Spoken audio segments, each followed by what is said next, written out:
तर सकाळपासूनच आपण सगळ्या महत्त्वाच्या बातम्या या बुलेटिनच्या माध्यमातून पाहतोय आणि बातम्यांचा हा ओघ असाच पुढेही सुरू राहणार आहे। पुढच्या बातमीपत्राकडे वळण्याआधी आपण आता एक नजर टाकूयात हेडलाईन्सवर। हेडलाईन्स प्रायोजक राजयोग पेंट्स, आनंद तुमचा, रंग आमचा।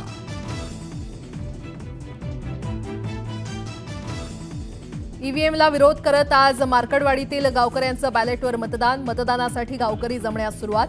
गावात आधीच जमावबंदीचे आदेश।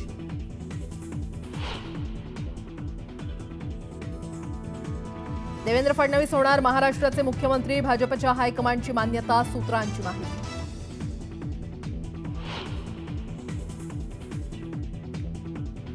गिरीश महाजनांनी घेतली एकनाथ शिंदेंची भेट, दोघांमध्ये तब्बल 1.25 तास चर्चा।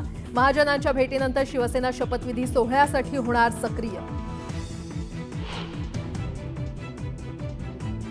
महायुतीच्या शपथविधीच्या तयारीचा महायुतीचे नेते आझाद मैदानावर जाऊन घेणार आढावा। सोहळ्याला 40,000 लोक उपस्थित राहणार। लाडक्या बहिणींना विशेष आमंत्रण असणार।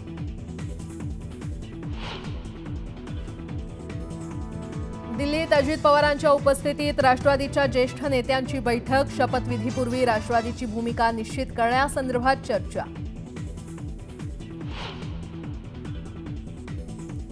अजितदादांप्रमाणे एकनाथ शिंदेंचाही योग्य सन्मान करा, दीपक केसरकरांची मागणी। गृहमंत्री पदावरून अजूनही शिवसेना ठाम असल्याची चर्चा।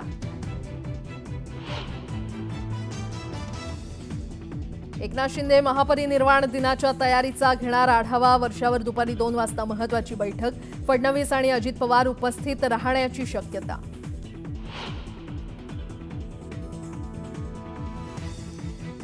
ईव्हीएम विरोधात वंचित बहुजन आघाडी आक्रमक। आजपासून 16 डिसेंबरपर्यंत राज्यभर राबवणार स्वाक्षरी मोहीम। जनतेला सहभागी होण्याचं आंबेडकरांचं आवाहन।